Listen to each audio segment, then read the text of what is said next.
Les accidents de la circulation sont devenus en Algérie ces dernières années posent un véritable problème de santé publique. Et ceci pour deux points essentiels et importants. Le premier, c'est les conséquences tragiques de ces accidents, donc avec un taux de mortalité qui peut avoisiner parfois 70% des cas, notamment lorsqu'on a un traumatisme crânien grave associé.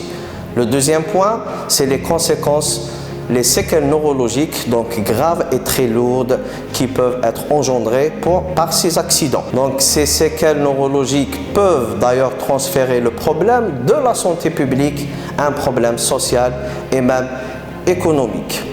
Donc les dispositifs de prévention sont complexes et sont connus. En tant que neurochirurgien, je souhaite faire la lumière sur un élément essentiel et important donc dans la survenue de ces accidents et qui est la vitesse. Donc la vitesse, c'est vrai, elle est à l'origine de ces accidents de la circulation, mais aussi elle est à l'origine de la gravité de ces accidents de circulation. Je m'explique.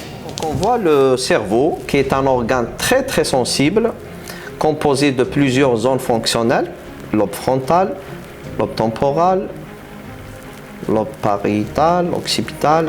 Chaque lobe a un rôle bien précis, le cervelet et le tronc cérébral. Donc cet organe très fragile est protégé certes par la boîte crânienne et les méninges.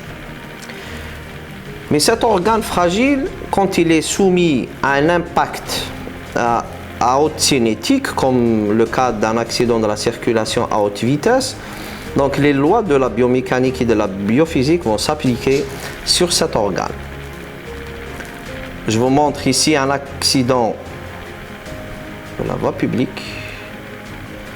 C'est vrai que c'est choquant, mais c'est la réalité, donc il faut quand même voir ça. Donc une simulation, réellement c'est ce qui se passe là. Hein. Donc un mouvement de la tête brusque et fort avec un impact direct, soit sur donc, la voiture ou même l'airbag protège, mais pas à 100%.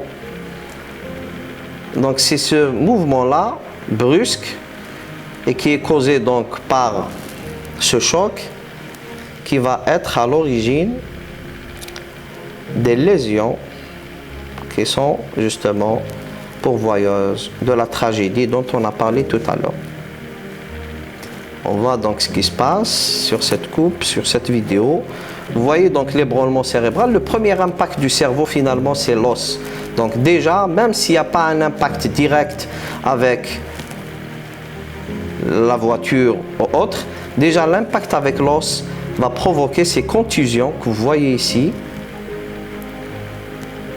et qui se manifestent sur plan histologique par ce qu'on appelle l'apoptose cellulaire, c'est la mort cellulaire. On voit ici l'impact et ces cellules nerveuses qui se déconnectent donc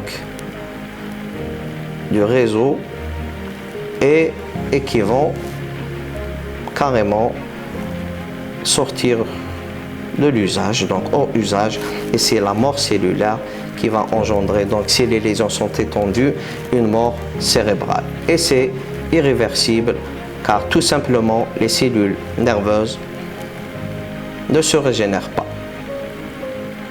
On voit ici donc ces lésions qui sont diffuses et plus donc la région est grande, plus les conséquences sont graves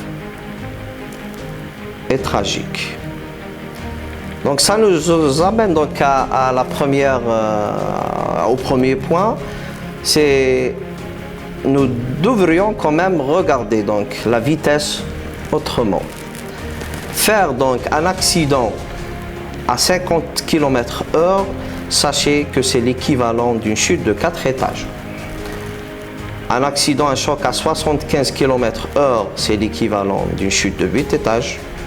Et un choc à 100 km/h, c'est une vitesse qui n'est pas considérée excessive par pas mal de nos conducteurs malheureusement. Et c'est l'équivalent donc d'une chute de 14 étages. Donc vous devinez l'impact fort et qui est très violent sur ces cellules nerveuses très fragiles.